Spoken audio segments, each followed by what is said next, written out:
আকাশবাণী কলকাতা। স্থানীয় সংবাদ পড়ছি প্রিয়া বিশ্বকর্মা। কেন্দ্রের অধীন নির্মাণ সংস্থা garden reach ship builders and engineers বা জিআরএসি রাজ্য সরকারের জন্য পরিবেশ বান্ধব ভেসেল নির্মাণ করবে। জিআরএসির সঙ্গে রাজ্য পরিবহন দপ্তরের স্বাক্ষরিত চুক্তি অনুযায়ী 13টি পরিবেশ বান্ধব হাইব্রিড ভেসেল কলকাতা ও হাওড়ার মধ্যে চলাচল করবে। সংস্থার তরফে এক বিবৃতিতে জানানো হয়েছে, ব্যাটারি চালিত এই ভেসেলে পরিবেশ দূষণ অনেকাংশেই কম হবে। 13টির মধ্যে 6টি ভেসেল 30 মিটার লম্বা এবং প্রায় 10 মিটার চওড়া হবে। যেসব ফেরিঘাট থেকে ভেসেলগুলি ছাড়বে সেখানেই তৈরি হবে চার্জিং স্টেশন। পরবর্তীকালে দক্ষিণেশ্বর ও বেলুড়েও এই পরিষেবা চালু হবে। ভেসেলগুলি যেকোনো আবহাওয়ায় চলতে সক্ষম বলে জিআরএসি সূত্রে জানা গেছে। বর্ণাঢ্য অনুষ্ঠানের মধ্যে দিয়ে গোয়ার পানাজিতে শ্যামাপ্রসাদ মুখার্জি স্টেডিয়ামে আজ শুরু হচ্ছে 55তম আন্তর্জাতিক চলচ্চিত্র উৎসব ইফি।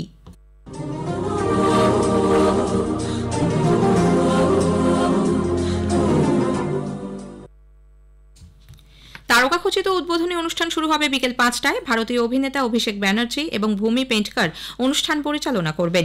গোয়া আন্তর্জাতিক চলচ্চিত্র উৎসবে এবার বাংলা থেকে 3টি ছবি নির্বাচিত হয়েছে। দুই তরুণ পরিচালক সৌকর্য ঘোষালের ভূতপরি ও সৌরভ পালোধির অঙ্ক কি কঠিন ছবি দুটি প্রতিযোগিতা বিভাগে এবং শিবপ্রসাদ ও নন্দিতা রায় পরিচালিত আমার বস ছবিটি ইন্ডিয়ান প্যানোরামা বিভাগে দেখানো হবে। প্রেস ইনফরমেশন ব্যুরো পিআইবির উদ্যোগে পুরুলিয়া শহরে শুরু হয়েছে বার্তালাপ কর্মশালা। আজ এর উদ্বোধন করেন পুরুলিয়ার সাংসদ জ্যোতির্ময় সিং মাহাতো। রয়েছেন পিআইবির পূর্বাঞ্চলীয় মহানির্দেশক টি.ভি.কে রেড্ডি সহ অন্য আধিকারিকরা। অনুষ্ঠানে পুরুলিয়ার বরিষ্ঠ সাংবাদিক সঞ্জিত গোস্বামী ও প্রশান্ত পালকে দেওয়া হয় সম্বর্ধনা। ডিজিটাল মিডিয়া নিয়ে কর্মশালায় নানা তথ্য তুলে ধরেন এডুকেটর সঞ্জয় ধর।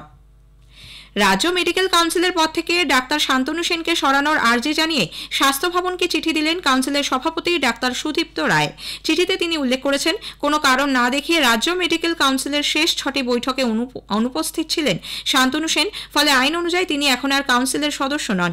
এরপরই তিনি শান্তনু বাবুকে সরিয়ে ওই পদে নতুন কাউকে মনোনীত করার আর্জি জানিয়েছেন। অন্যদিকে রাজ্য মেডিকেল কাউন্সিলের রেজিস্ট্রার পদ থেকে মানস চক্রবর্তীকে অপসারণের নির্দেশ দিয়ে কাউন্সিলের সভাপতি ডক্টর সুদীপ্ত রায়কে চিঠি দিয়েছেন স্বাস্থ্য সচিব নারায়ণ স্বরূপ নিগম।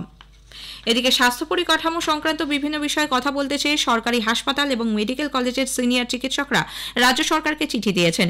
মুখ্য সচিব মনোজ পান্থকে লেখা এই চিঠিতে চিকিৎসকদের নিরাপত্তা, সুরক্ষা এবং হাসপাতালগুলিতে রাজ্য সরকারের গৃহীত বিভিন্ন প্রকল্পের অগ্রগতি নিয়ে আলোচনার জন্য চিকিৎসকরা সময় চেয়েছেন বলে নবান্ন সূত্রে খবর। নিয়োগ দুর্নীতি কাণ্ডে ইডির দায়ের করা মামলায় ধৃত যুব তৃণমূল কংগ্রেসের প্রাক্তন নেতা কুন্তল ঘোষকে জামিন দিয়েছে কলকাতা হাইকোর্ট। বিচারপতি শুভ্রা ঘোষ আজ শর্ত সাপেক্ষে তাঁর জামিনের আবেদন মঞ্জুর করেন। যদিও সিবিআই এর মামলায় জামিন হয়নি কুন্তলের। দুর্ব্যবহারের অভিযোগে ডায়মন্ড হারবার আদালতে আইনজীবীদের বিক্ষোভ অব্যাহত। আইনজীবীদের অভিযোগ, বিচারপতিদের অনেকে তাদের সঙ্গে দুর্ব্যবহার করছেন। চলছে হুমকি সংস্কৃতি। গত সোমবার থেকেই অনির্দিষ্টকালের জন্য বিক্ষোভ ও কর্মবিরতিতে সামিল হয়েছেন diamond Harbour criminal court bar অ্যাসোসিয়েশনের সদস্যরা। আজ আদালতের প্রধান দরজায় তালা লাগিয়ে বিক্ষোভ দেখাচ্ছেন তারা।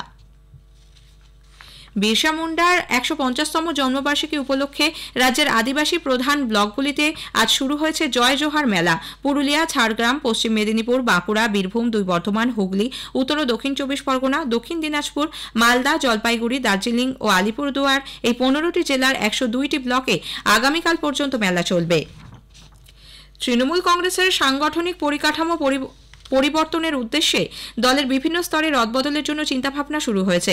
দলের রাজ্য সভাপতি সুব্রত বক্সী এ বিষয়ে গতকাল তৃণমূল কংগ্রেস প্রধান মুখ্যমন্ত্রী মমতা ব্যানার্জি এবং সর্বভারতীয় সাধারণ সম্পাদক অভিষেক বন্দ্যোপাধ্যায়ের সঙ্গে বৈঠক করেন বলে খবর।